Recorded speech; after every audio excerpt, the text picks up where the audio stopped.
Okay, before you buy your next equipment trailer, stop and watch this video because we're going to show you things that no other trailer dealer will show you. We're going to lay out line by line all of the nuances that can be overlooked when you're purchasing a trailer because they are not all built equal by any means. And when I was first being a contractor and trying to learn the differences between trailers, it's a hunt and peck process. Meaning you can't find one person to go out and go, hey, this, and this. You've got to do your own due diligence.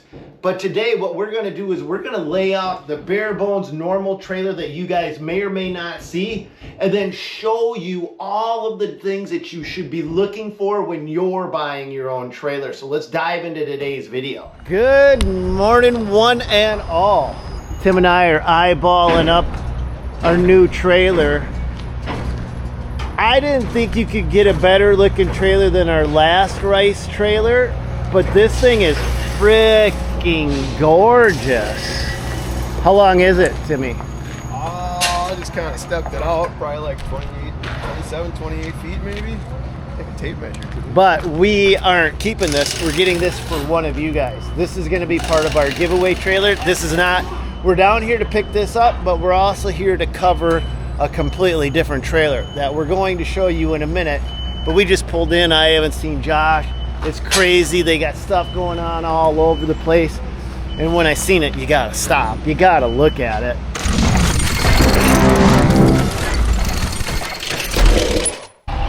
All right, we're gonna go meet Josh in a minute, but this load is going out. I just wanted to show you guys. This is just so cool.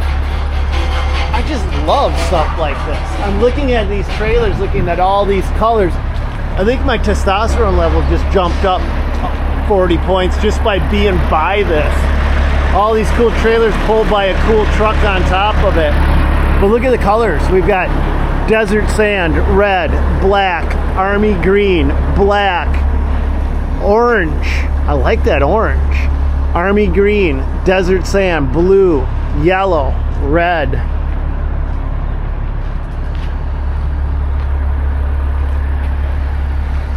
All right, let's go find Josh. All right, guys, I'm here at Rice Trailers with Josh. How are you? I'm good. All right, we're going to show you right now how not all trailers are created equal. No. And Josh, you have this is your standard issue trailer, Yeah. which is very typical for what people will see inside of the industry, more or less. Yes, yeah, more or less. I mean, there's nuances about this that are different, but Right. for just your standard equipment trailer, that's what you're going to do. But we're starting there, and then we're going to show you how they do it different all the way up the line. Right. So let's just take a look at what everybody else is making in the industry roughly. All right, so walk me through this, will you, Josh? 6-inch equipment trailer is what it is. This one is a 20-foot trailer, 18 plus 2. Standard unit. We build a ton of these, you know, and I'm not saying that everybody's is going to be this nice because it's not, but just the bones of this thing is what exactly what most people are doing. You know, we have certain things like our toolbox and stuff that can be mounted on just about any other trailer. Yeah. But, you know, you've got your standard 6-inch frame, 6-inch wrap tongue, tread plate fender. Some people do a wood dovetail. This is a steel. Standard lumber on the deck. And then these are just your standard equipment ramps on this. Right. This one, a few more things about it. You've got 2 7K axles on it. Yeah. So these are Dexter 7K axles. Okay. So you got your standard running gear on these, meant to haul, you know, 14,000, meant to stop it, and that's with your trailer weight included. This is a critical thing Right. to understand. And so now, as we go over here, this is kind of like your next level up from that trailer. So I would say this is like a 14K on steroids. Okay, so we took a little bit of TRT, a little bit of performance enhancing. So you instantly get a built-in toolbox, built-in storage box on this, and that's all welded to the trailer. So it does give you a little bit more structure there. This one will have a heavier 6-inch channel frame on it. You get a lot more tie-down capabilities on it. You got 4 there. You got Yeah, pretty much in between every Six, safe pocket. yeah. We'll put one of these 5/8 D-rings, and then you got 3 at the front on that as well. Step back here, you've got a bigger fender step on this, and then we go to this is a quarter wall fender on this. So this thing, it's and a 3/16 back on it. So it's very, very tough. Moving down to your axles, you got 2 8,000-pound Dexter, and they're meant to stop 16,000 pounds. So there's a difference in the hubs, and you can probably cut to it and show the actual difference in the hubs. So a lot of people are building these 8,000-pound axles or a 16K rated trailer, Yep. but it's pretty much just a 14K with bigger studs. Axles side by each right now, and this is a 7K axle. 7K, yeah. Okay, so 7 here, 8, and a 10K, but people are calling this 7K and 8K. Well, they kind of change a few things around on the hub, and they just make the studs bigger, like what's on that 8K. But the thing about it is it's rated for 7, rated to stop it. It's not rated to stop 8,000. That's why you got to get to a bigger brake and bigger hub, drum, bearings, bigger tube, all of that to rate 8,000 to stop it. To stop 8,000. And then you go to 10,000. So we get that much more bigger. Same studs and everything, but just massive bearings, just a lot bigger. I mean, And look at the tube. yeah. Look at the size of the tube on it. So it's torsion ride too. So, you know, torsion axle, torsion springs on it. Not springs, rubber springs pretty much, but that's what it is. So what would you rather ride on, you know? Right. So that's your 7, your 8, and your 10. Yes. But a lot of companies are calling those 7s They call it a hybrid, yeah. a hybrid. Yeah, so your tube, everything is essentially the same size, the only thing that changes is the hub. And then they still rate it at like 17,000 pounds, you know, 17.5 or whatever you see. But anything that's rated that for ours is going to have this 8,000 pound on it. Good to know. So that's the one thing you need to really, when you're buying a trailer, look at these, because even down to it, those are grease packed. These are going to be oil bath hubs as well. But now it's- you were mentioning off camera about the Chinese hubs that are coming into the country. These hubs are cast in the U.S. and any other, like even your 7K hub is going to be cast in the U.S. as well. So it's just I've got a little bit more confidence in riding in that than something that's cast in China. Right. So- Now as I look at this, I look at the ramps on this one, I look at the ramps on this one, even the ramps from this one to that one are an upgrade. Yeah, so it's kind of gradual. So on the 14K, you've got your standard just equipment ramps is what you've got, and that we've been doing that for years. Standard ramp straps. This one you upgrade a little bit. You go to a wedge style ramp, a bigger ramp. So that one's got the kicker on it, which your kicker will come down and hit the ground. This one's made to lay the entire ramp, so you get a little bit more surface contact. Kicker, Josh talks trailer, okay? And he talks trailer fast. So as you look at this ramp, it's got a clear V wedge shape, where on that one, it's just got the support right on the very bottom. And that ramp there too is probably heavier. Most of the industry has like a kicker that you can bolt on, and it's that one's fully welded on, and then you just use the whole profile of ramp on this. The ramp gets a little heavier. It's just a little bit more robust, you know. It's gonna, and it's also too, it's wider. It's a little bit wider. Yeah, it's a wider, you can heavier. Still kind of slide it over, so if your tracks aren't, you know, you don't want 4 or 5 inches of track hanging over. If you're on a smaller skid steer or like a walk behind or something, you know, you can still slide it. But then we go over here to this one. So now you graduated up to this. Now, the thing about this is our new auto lock system, and these ramps are heavy. They're very heavy. So you got your center support that runs down them, and this one is non-adjustable. So that being, you don't ever have to slide it back and forth. And then as you're going down the road, everybody knows our roads here are just great, you know. So we're gonna bounce up and down. Like that one, it's probably gonna end up working, you know, this ramp will end up working over like that right there. So every time, you know, that's gonna lock that pin in there where it's hard to, and the only way to do it is, you know, do you want your ramp to slide or not? You know, it's always. Personally, I don't like these. secure system. No. Secure We'll operate it, but every time I've ever experienced see, now it, you've got this. yeah, it's going up or it's going down, and it's jabbing into the road. Now when we bring this ramp down now, I mean, it still works, don't get me wrong, but when you're loading something heavy, like really you kind of want to take this thing completely off. That way you don't bend it, you know, and you can set it wherever. Oh, that's the best spot to send it, because it'll go send it on down the road when the guys forget it there. Because that's exactly what'll happen with it. This is, I mean, this is industry standard, and there's really not any other great way to do this, you know, on these ramps.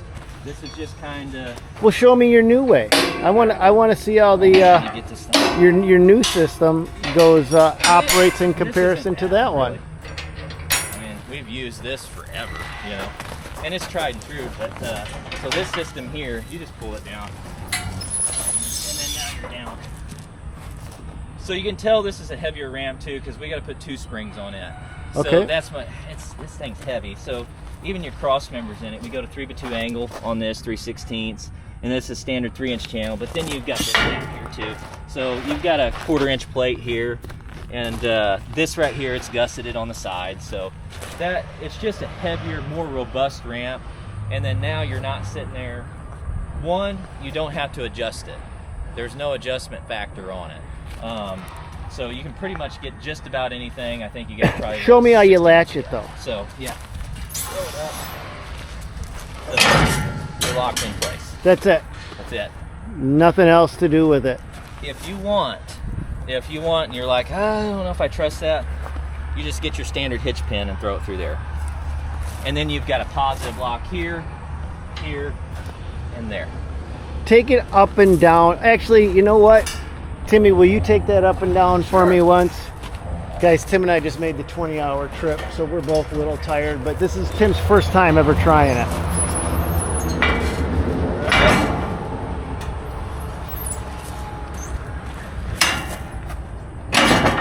Now pull back on it, pull back. So she is completely locked. It's just a self-locking. Well, and the other thing is too, okay, you're not ever gonna get like that motion. You know, it's never going to be that aggressive going up and down the road. A lot of times you're just going to have your whatever air is kind of wind, you know, wind drag on it. That's all you should really ever have on these ramps. They're not ever going to just like, you're not going to slam them back and forth. But the other thing that is different about this, so that bumper on that is a sheet metal fabricated bumper.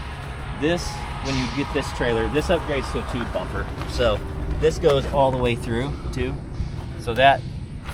So the whole back is a solid here. That's a full tube bumper, yeah. A full tube bumper all the way across.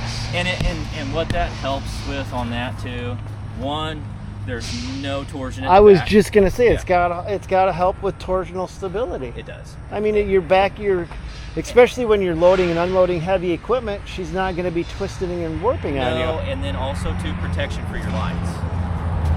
You get what I'm saying? I mean, we still do it on that one over there, but it's like a 2-piece bumper. And we kind of make a tube, but it's not a tube, if that makes sense. And then this bracket here that this is all hooked to, it's not just welded on the front side of this tube. You know, because a lot of people would just weld that to the front, but you're really defeating the purpose of a tube at that point because you're not using the full tube. You could still rip the front of it off, where this bracket here goes all the way through to the back side, and we weld. Oh crap! Yeah. Okay, so what Josh is saying is he doesn't just weld it right there. It actually goes straight all the way through this 2-inch framework, comes out the back side and gets secured here. Now you also use a pretty unique manufacturing system. Yeah. A tab and slot, which basically, can you show me that? Didn't we have a spot here on one of these trailers where we can see the tab and slot? So this is how you create the tabs. And this is using, you can cut up to 2-inch thick steel, creating tabs. Yeah. With this. Yep. It's a monster. Look at the precision. How tight that is. Look at how tight that is, Tim. Yeah. I mean, these tabs are absolutely flawless. The other thing we do here, we build robots, you know, robotic Yeah. welding cells. So that's the other thing that we do here too. That's why it's Rice Automation. Yeah, a 2-in-1. It's like a jigsaw puzzle.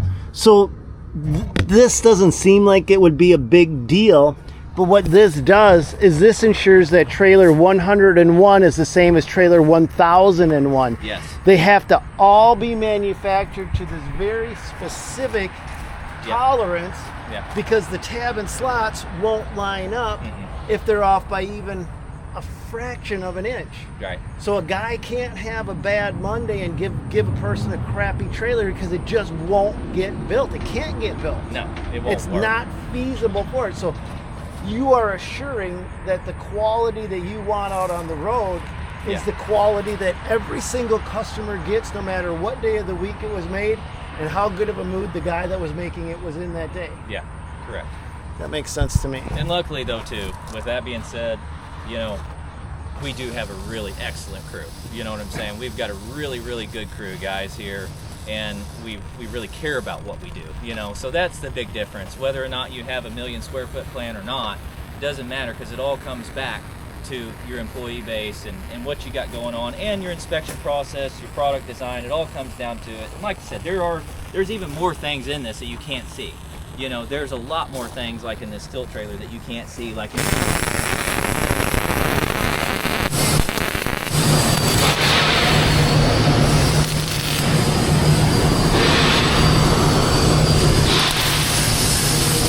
Thank you, sir. this bumper here. This is fully tubed, so all of that stuff is all tab and slotted too. So that ensures that your cylinder is always in the center. You know, there's things like that where you're not having a guy to pull a tape, and like you said, if it's a bad day for him, maybe he marks it a 1/2 inch off on accident. You know, we just ensure that that doesn't happen. Now we skipped a trailer, Josh. So we went right from this one to your tilt deck trailer, and you do something different on the tilt deck trailer as well. Yeah, there's a And it doesn't, I mean, to me, it was Tim, it was the first time you've seen it, first time I seen it. I'm not used to seeing this on a tilt deck trailer. Timmy, will you walk up and down the trailer for me once? I just want to watch this in action. And Josh, while he's doing it, will you describe? So we're locked out now. I'm gonna unlock it. Watch this cylinder right here. It doesn't look like a big deal it wasn't a big deal to Josh. He could care less. He was like, what? Well, this is what we've done. It's been our standard product. But I have never seen another company do that. Most companies use this plastic reservoir. And the problem with the plastic reservoir is, especially where we're from, the cold breaks them. They crack. After a couple years, they're broken. I don't see that happening. Well, it gives you it kind of makes you think, well, it's got a reservoir on it. So like your dump trailer, you see a reservoir, you get low on fluid, you just put some more in there, right? Right. You know, and that's not necessarily the case on those, because on a non-powered system, you're not going to be able to build PSI to get the air out of it. So once you get air in that system, shot, you know, it's not going to work right. Now this is a completely sealed system. Yeah, 100% sealed. So unless you rupture a hose, Yeah. you can't do it. So you call this a slave cylinder. Yes. Yeah. And so as this one, the fluid goes into this cylinder and circulates back around. Is that right? So it's a 1-for-1 ratio. Okay. So this is the same exact cylinder, same bore, same everything as that one. So what we do on that is we're just transferring the fluid from the bottom of this one to the bottom of that one, and the top to the top. Because like I said, you always have that air gap in a cylinder. Every hydraulic cylinder, no matter what it is, you've got this rod that goes down through here. So that takes, once that's in all the way, that takes up that fluid capacity.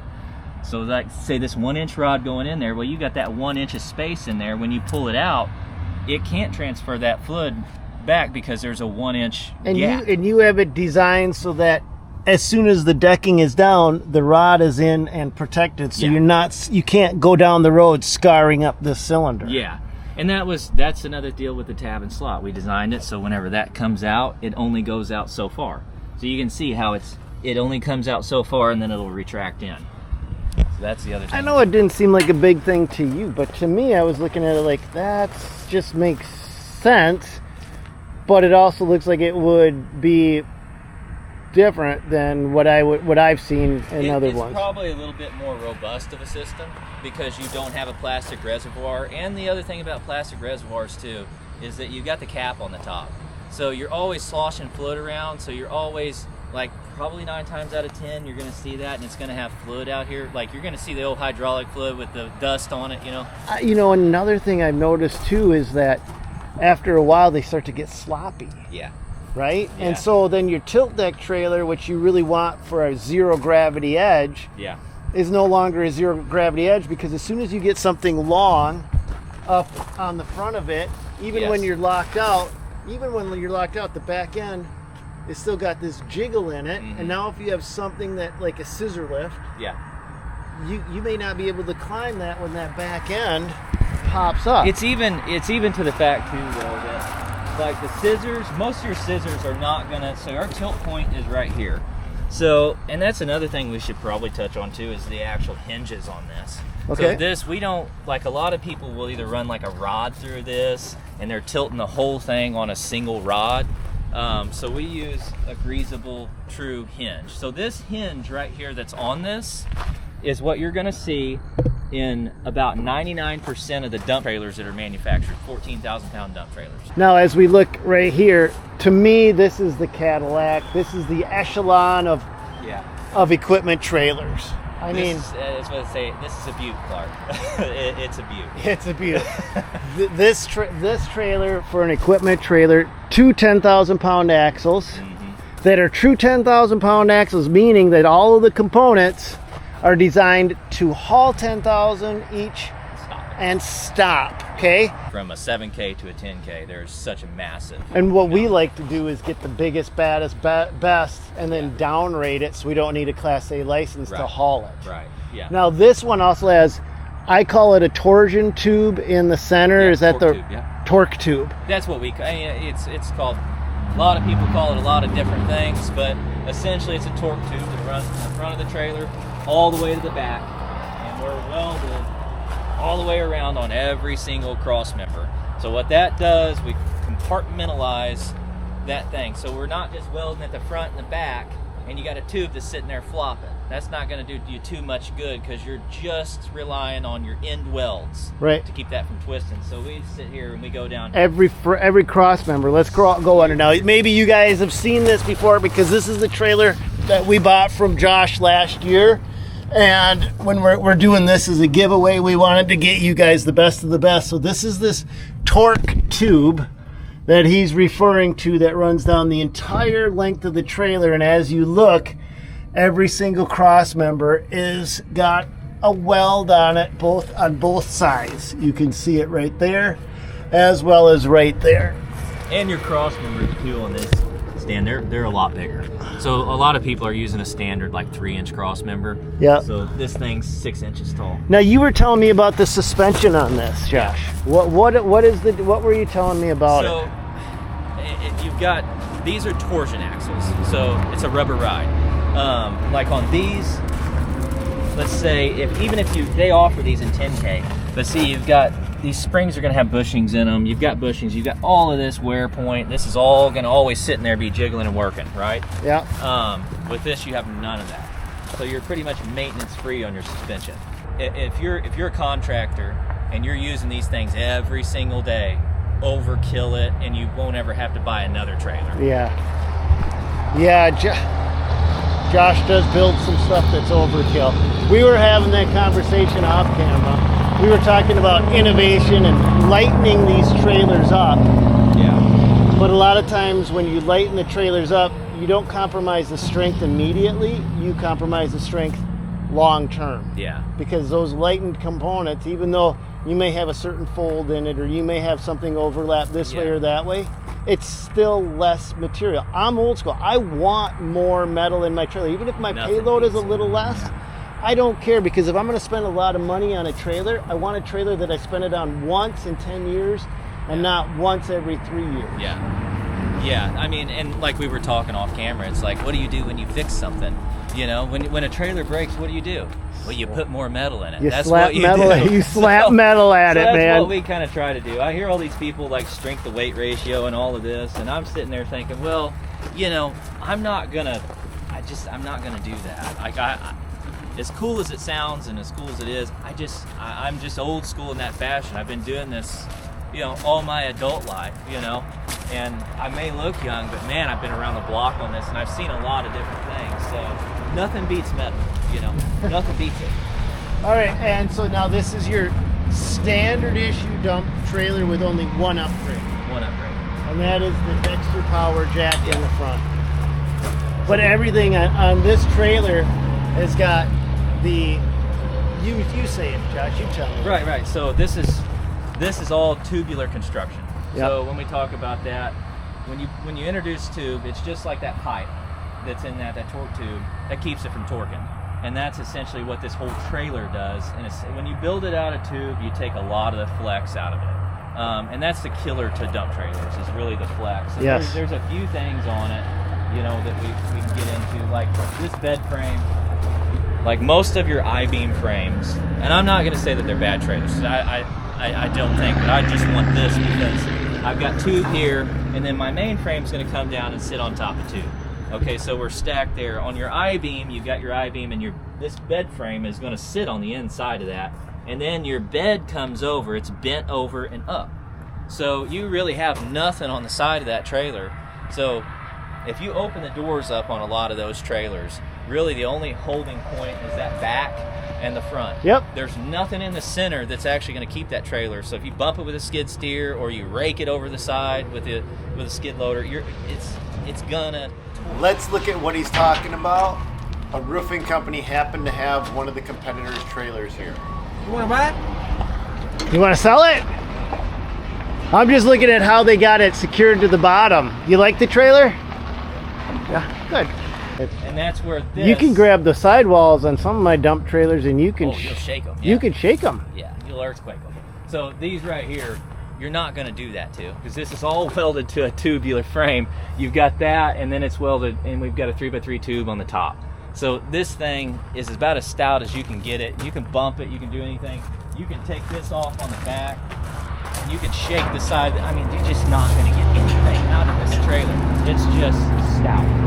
And that's why we do it. And then also too, with telescopics like this, one of your biggest points, because a telescopic, pound for pound, it's going to outlift a scissor all day long. You've just you've got the mechanical advantage. They don't make dump trucks with telescopic hoists unless it's a county truck and the government bought it because the government's got our tax money to spend and they don't care. That's a whole different conversation. Don't get me started. You don't see real contractors getting scissor lifts on dump trucks. You always see telescopic hoists. Come back to the hinge point down here. So this is what we put on these. That's made for like a tandem dual dump trailer. Those hinges are. So it's just a bigger, beefier hinge, and it's cut into the frame. You know, we try to support that as much as we can because we know that that's a big failure point on these trailers, is going to be that. And then also too, like your overhang on this, I think we're like at 14 inches on our overhang. So once you dump it, so a lot of these guys will overhang them like 24 inches. And what that does, like on a scissor hoist, you can overhang it 24 and you get a little bit more dump capacity out of it. But there's a trade-off. You're going to be dragging in the back. Right. Like when you're dumping. When you're trying to dump. Yeah. So that's what we did. We tried to lessen that up as much as we could because we know it's, there are going to be certain times where So we have just thrown a ton of information at these guys, Josh. What is what's the best way for guys to find out more information? If they want pricing, if they want options, if they want to just explore and learn about this thing, where would they go? So you can go to ricetrailers.com. Okay. And then from there on, you can find our YouTube channel. We share a lot of stuff on social media, so you can look at that. And, obviously your channel too. That's what they make the pause button, and you can scroll it backwards and really dissect this video. Because, but you can't get the pricing. So if you guys want more information, ricetrailers.com. Yeah, we'll point you to a dealer. We've got dealers all over the U.S. Perfect. Thank you, Josh. Thank you. Appreciate it. Yeah. All right, guys. Well, Tim and I, we have another 11 hours Yeah. back. All right. And we started yesterday morning. Tim was working all day long building retaining walls, and I was doing whatever it is I do. And then we just hopped in the truck at 7:30 last night and came straight here. So we've got a hike to go. So we're gonna wrap this video up. But this is our second rice trailer that we're getting, confidently. And if I'm saying this to you guys, you know, if I'm doing it, I'm saying it to you guys so that you're confident in what you're doing. And I just wanted you to have the information so that when you went out and you looked at one trailer to another trailer to another trailer, you understood they're not all created equal. They're not built equal. There's so much difference in trailers, but they all look equal. They all look the same. So it can be really deceiving, and I wanted you guys to be able to catch up on those nuances and understand it better. So I hope this has helped you guys out. This trailer is part of our next giveaway. We're giving you a brand new Boss TEV snowplow, a tuned and deleted Ford F350 with a brine sprayer, a brine mixer on the trailer, and the trailer that you see right here. It's all over at the Dirt Monkey shop. So if you've ever wanted a chance to own your own snowplow setup, now's a chance to do it.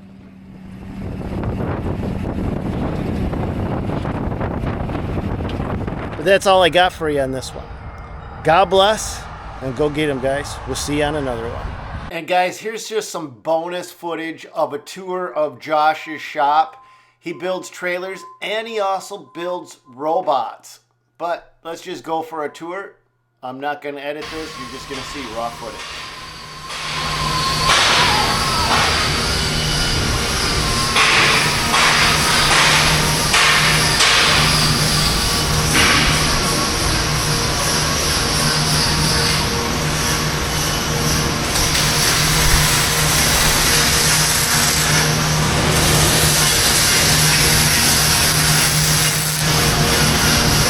Trailer stuff here.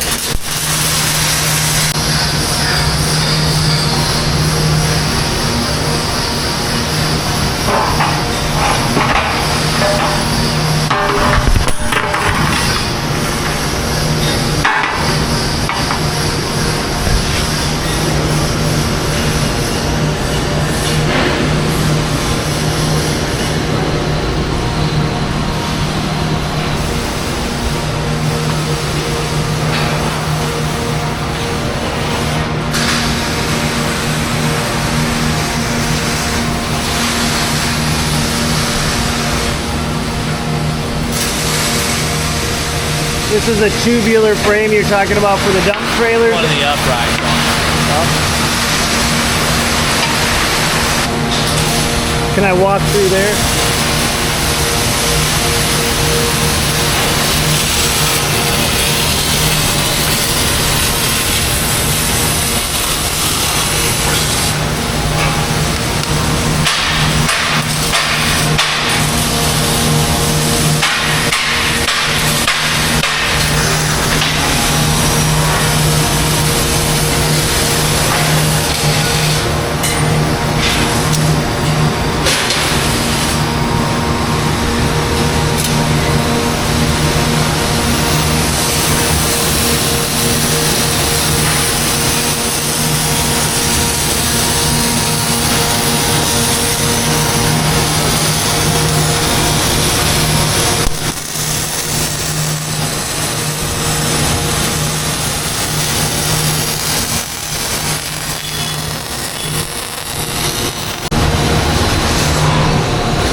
Some B-roll, I think, of toolbox. I think you did it last time you were here. Yeah, well, this is a new day. Let me see if I can find it.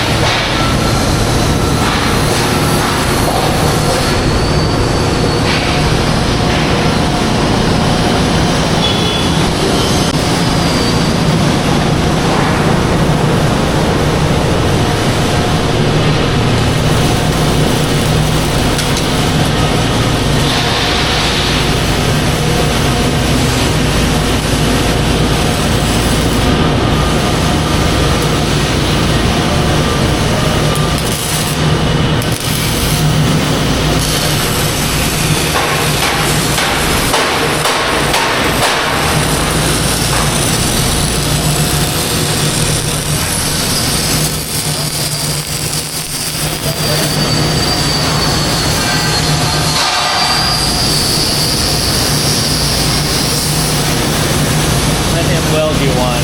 Decent weld you want. You can do it.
So we've seen the welding manufacturing side. Now we're going to see the computer processing side.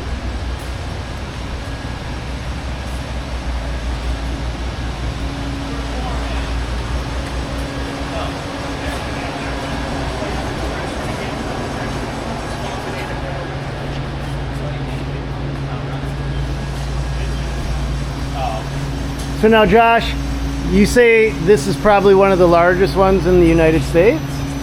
Probably not maybe in the U.S., but within several 100-mile radius, I'm sure. This is a 20 kilowatt. So This wasn't here last time. no, What does this do? it's laser, fiber laser is what it is. So we cut steel with a flat plate. So anything from like 2-inch down to whatever.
just cut. That fast.